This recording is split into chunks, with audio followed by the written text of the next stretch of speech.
Jadi orang-orang yang mengenal dekat Haji Isam, yang juga cerita ke kita ya, itu nggak berani manggil Haji Isam, tidak berani mengambil nama Isam, tapi panggilannya itu Bos Haji Gunung. Bos Haji Gunung, Bos udah Haji bos Gunung. Haji pula pakai gunung gitu ya. Karena rumahnya di gunung. Sebut di berbagai kasus ya, dari yang Husin tulis juga sebelumnya. Ingat nggak waktu itu ada soal penggelapan pajak John Lin Baratama, dan di situ melibatkan petinggi Direktorat Jenderal Pajak Angin Prayitno Aji, ya kan? Itu suapnya aja jumlahnya 50 miliar waktu itu. Nanti teman-teman bisa baca deh di deskripsi ya. Dan Isam ini perusahaannya ini coba digeledah nih sama KPK nih, tapi 2 kali dan dua-duanya itu tidak membuahkan hasil. Itu, dan waktu itu ditengarai ada kebocoran dari dalam KPK sehingga operasi untuk mengamankan barang bukti itu gagal total itu. Dan juga Isam ini pernah berseteru lah dengan Aguan. Betul.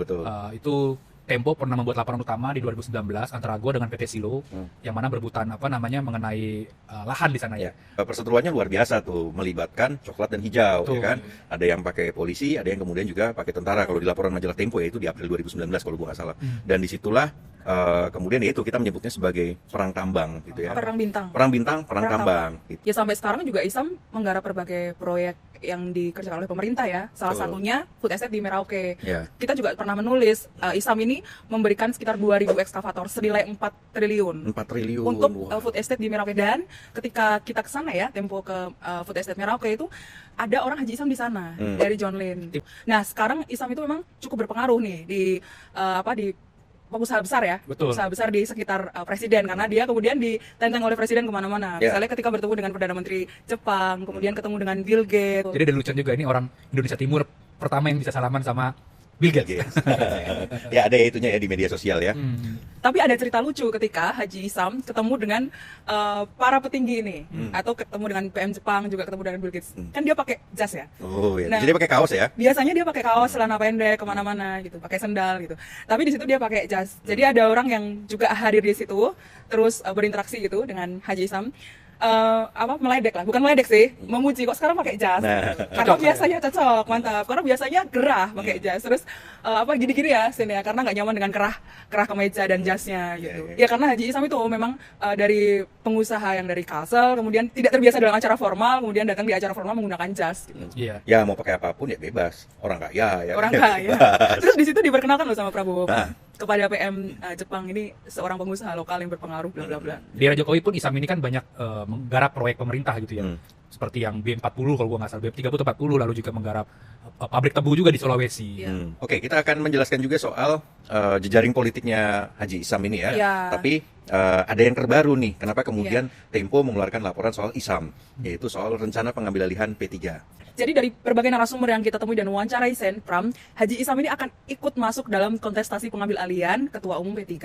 Melalui, bukan Haji Isam sendiri, tapi melalui saudaranya Amran Sulaiman yang sekarang menjadi Menteri Pertanian. Tim 9 ini adalah tim yang melawan Mardiono, PLT Ketua Umum P3 yang sekarang. Di situ disebut ada Agus Suparmanto juga, calon Ketua Umum P3. Agus Suparmanto itu ex-Menteri Perdagangan ya? Ya, mantan Menteri Perdagangan era Jokowi ya.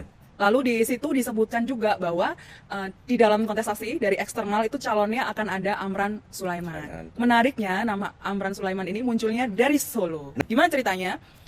Dekat-dekat dengan Lebaran ada seorang politikus P3 yang datang ke Solo.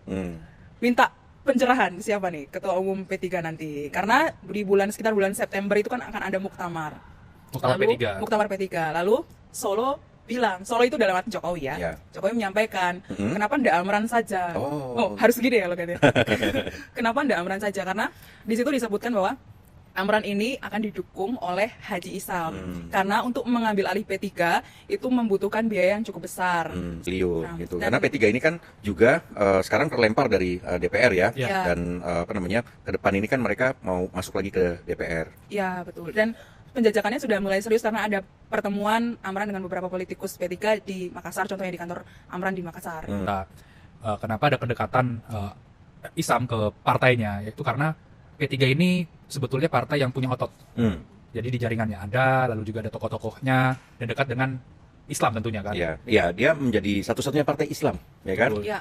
Sementara PKS, PAN itu kan sudah menjadi partai nasionalis, begitu juga PKB kan? Betul. Dan kalau misalkan dihitung, mereka juga masih banyak ya memiliki kursi DPRD begitu ya. Nah, tinggal dihidupkan saja nih mesinnya ya, ataupun ototnya yang kendor atau lemah dengan dapat protein lah katakan begitu kan. Hmm. Otot kan bisa berkembang karena protein gitu kan. Ya, dalam hal ini adalah duit gitu ya. Nah, itu kan bisa nanti 2029 bisa berlenggang lagi di DPR, gitu. DPR RI maksudnya di Senayan. Sebetulnya hubungan P3 dengan Haji Isam itu sudah mulai terjalin beberapa waktu yang lalu ya. Misalnya ketika setelah Pileg itu ada pendekatan juga ke Haji Isam oleh seorang petinggi P3 yang juga menawari untuk mengambil alih partainya. Tapi saat itu memang penjajakannya belum seserius sekarang. Dan apakah Isam berminat waktu itu? Waktu itu belum ada jawaban. Tapi kalau yang sekarang tinggal menunggu presiden. Oh. Siapa presiden, kehendak presiden ini siapa ketua umum P3-nya? Nah, waktu itu petinggi P3 yang ketemu Haji Syam itu konteksnya adalah berbicara mengenai Pilkada Banjarbaru kan. Betul. Banjarbaru kan saat ini juga masih proses gugatan di MK. Waktu itu incumbent-nya itu merupakan politikus P3 Pram. Namanya Aditya kan. Iya. Nah, belakangan Aditya tidak maju dan sekarang jadi komisaris BUMN. Iya. Jadi yang maju itu masih ada hubungan lah dengan Isam sendiri. Oke. Iya. Rasanya pemirsa juga perlu mendapatkan penegasan ya. Seberapa serius Isam lewat Amran Sulaiman ini masuk ke P3? Gini loh Pram, pengusaha itu perlu orang di berbagai partai. Supaya apa? Supaya aman tentu saja. Nah, Yang kedua, supaya tidak diganggu usahanya. Maka jalannya ya salah satunya lewat orang-orang di partai politik. Itu maka Isam masuk di berbagai partai. Sebetulnya tidak hanya P3, tapi ada partai-partai lain yang ada orang Isam di situ. ya. Dan Isam sendiri juga pernah menjadi pengurus partai. Betul. Bendahara Di PAN kan, Kalsel. bendahara PAN Kalsel, betul. Kan ada 3 yang kuat ya. Ya, Amran, Agus Suparmanto, Mardiono. dan Mardiono. Tapi yang ketiga ini Mardiono ini kurang disukai lah di di P3 sendiri. Kenapa? Karena dianggap gagal membawa P3 ke Senayan. Lalu juga janji-janjinya Mardiono terhadap 11-12 anggota DPR terpilih yang gagal dilantik karena tidak memenuhi parlemen threshold itu. Janjinya adalah menjadi komisaris BUMN, tapi sampai sekarang belum terlaksana ataupun kejadian gitu. Dan banyak di DPW juga gerah dengan kepemimpinan Mardiono. itu untuk mengambil alih partai saja tuh 200 miliar. Lalu sampai Pileg itu bisa sampai 1 triliun. Ya, tapi itu belum pertarungan pileknya sendiri kan? Belum pertarungan pileknya sendiri, akan ada cost yang lebih besar. Maka siapa yang kemudian kuat kansnya untuk mengambil alih partai itu di internal sebetulnya ya tadi Amran, karena ada di belakangnya itu Haji Isam. Agus Suparmanto ini linknya ke Tas Yassin. Tas Yassin merupakan wakil gubernur Jawa Tengah sendiri begitu ya. Ya, dan anak dari Mbah Maimun. Pak Maimun tokoh Iya. P3 begitu P3. kan. Tadi kan sudah jelaskan juga Amran linknya kemana, Mardiono linknya kemana gitu Bram. Dan Agus Suparmanto juga punya link kiai-kiai di kiai-kiai P3 yang cukup mengakar gitu. Iya. Melalui Tas Yassin gitu, dan ada confidence yang lebih tinggi Agus Suparmanto untuk ikut dalam kontestasi itu karena dia merasa cukup dekat dengan Prabowo karena hubungan bisnis di masa lampau. Dan tapi ya ini omongan-omongan mereka ya, para narasumber ya. Kalau misalkan 3 orang ini diaci lah istilahnya dalam pasir gitu kan. Yang paling menarik untuk publik dan media siapa, dia bilang gitu. Ya Amran lah, lu bandingin, dia bilang. Emang Agus pernah menjadi daya tarik massa ataupun daya tarik media. Emang Mardiono pernah, dia bilang gitu kan. Tapi omongan Amran soal pangan kan banyak banget yang menarik gitu kan. Pemberitaan juga banyak dan lain-lain, itu dianggap bisa mengangkat partai juga. Nah, gue punya cerita nih Pram. Ini wawancara ya dengan beberapa narasumber. Jadi kedekatan Prabowo dengan Isam itu melalui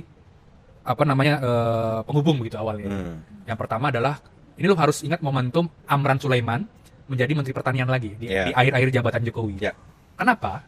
Karena ketika itu Prabowo dan timnya sedang menyusun asa cita ataupun visi dan misi untuk maju di 2024. Wabil khusus itu tentang ketahanan pangan. Amran membawa dek presentasi ke Safri Samsudin. Wah, gimana tanggapan dari Safri sendiri saat itu? Safri senang dengan paparan yang dibuat oleh Amran Sulaiman. Apalagi kan keduanya punya hubungan ya, Bugis connection istilahnya gitu kan. Nah, Prabowo juga banyak yang bilang ataupun narasumber yang gue wawancara itu bilang juga senang dengan konsep itu. Dari situlah hubungan Amran dengan gengnya Prabowo termasuk Isam di situ bagus, Pram. Makanya lu lihat tuh timeline setelah Amran itu kan muncul juga proyek food estate di Merauke. Ya. Nah, dari situ mulai berdekatan, lalu juga semakin bagus hubungannya. Terus memasuki etapa atau fase pemilihan presiden. Ya. Nah, begitu TKN, tim kampanye nasionalnya Prabowo Gibran didaftarkan, itu ada yang pusing di sini, Pram. Kenapa? Karena logistik yang dijanjikan oleh para pengusaha, para naga-naga ini, itu nggak komit. Misalkan ada, ya nanti gua akan bantu sekian, bantu sekian, bantu sekian. Tapi ketika itu ada yang berkomunikasi dengan Haji Isam. Oke, tunggu berapa hari gitu kan. Langsung tuh drop tuh. Pok. Nah, hubungan itu makin bagus, Pram. Berapa nilai bantuan Isam untuk Prabowo Gibran? Begitu Prabowo menang Pilpres, kan Prabowo pernah terbang ke Batu Licin ya. Ada videonya, ada beritanya di mana-mana begitu, dan orang yang mengetahui itu cerita bahwa Prabowo berterima kasih lah kepada Isam. Kita melihat bahwa Isam juga kemudian berdasarkan wawancara yang sudah kita lakukan dan juga sejumlah pengamat gitu ya menilai Isam ini adalah merupakan oligark ya kan, dan oligark ini pasti membutuhkan partai sebagai kendaraannya untuk mencapai tujuannya. Dia mendanai partai, dia juga kemudian mendanai pasangan yang berlaga dalam pemilu atau dalam pilkada, ya, dan kemudian juga kita melihat akhirnya ujungnya partai-partai ini menjadi satelit dari oligark itu sendiri. Dan kita juga tahu oligark itu bisa berjejaring dengan militer, dengan penegak hukum, dengan hakim gitu ya, dan lain-lain gitu loh. Dan sebaliknya juga demikian. Ini ada hubungan yang bersimbiosis lah, saling menguntungkan. Ada politik balas budi ketika kemudian Ihsan mendapatkan sejumlah posisi menteri maupun wakil menteri, ya itu merupakan hasil dari politik balas budi. Dan kita melihat juga oligark ini bisa tumbuh subur karena sikap dari Presiden Prabowo sendiri. Ingat nggak, Presiden Prabowo itu punya kecenderungan lebih mendukung pengusaha pribumi atau lokal. Ya kan, dia kan seperti anti asing dan lain-lain, itu selalu dia suarakan. Nah, kalau kita melihat ya, disinilah kemudian menjadi celah pintunya itu bagi Ihsan itu menjadi lebih lebar lagi untuk masuk dalam pemerintahan. Dan kalau kita lihat, ini sebenarnya kebijakan yang sudah muncul dari sejak zaman ayahnya Prabowo, Sumitro Djoedikusumo. Dan sekarang bagaimana cara mengatasi oligarki ini? Ya tentu saja satu-satunya cara adalah dengan mengubah sistem kepartaian kita.